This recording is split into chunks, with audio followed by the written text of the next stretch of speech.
Bonjour à tous, aujourd'hui on se retrouve pour un nouvel épisode d'Au fil des saisons. Nous sommes en forêt des Hautes-Bruyères à Coignères pour parler de l'eau en forêt.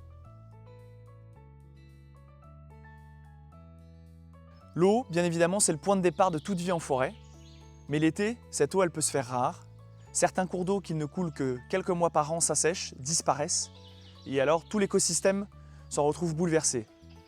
Des mares, comme vous voyez derrière moi, deviennent alors des trésors de vie pour la faune, pour les arbres, pour les insectes, pour la flore. Et il convient donc absolument de les préserver. Heureusement, la forêt joue un rôle clé. Son sol agit comme une véritable éponge qui capte et retient l'eau du printemps, qu'il relâche en été. Ce mécanisme naturel évite l'assèchement à condition que la forêt soit structurée et préservée. En été, un gros chêne comme celui-là peut rejeter des centaines de litres d'eau dans l'atmosphère. C'est sa propre forme de climatisation. L'arbre transpire, on parle alors d'évapotranspiration. Quand la chaleur devient trop extrême pendant trop longtemps, l'arbre peut suffoquer, son écorce se fissure, se craquelle, ouvrant la voie aux champignons et aux insectes.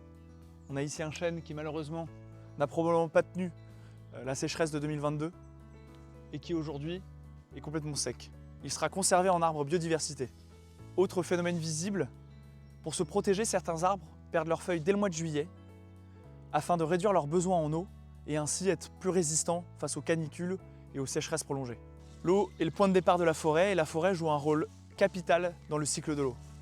C'est pourquoi chez France Vallée, nous essayons de tenir compte de ces cycles de l'eau en menant une gestion forestière durable.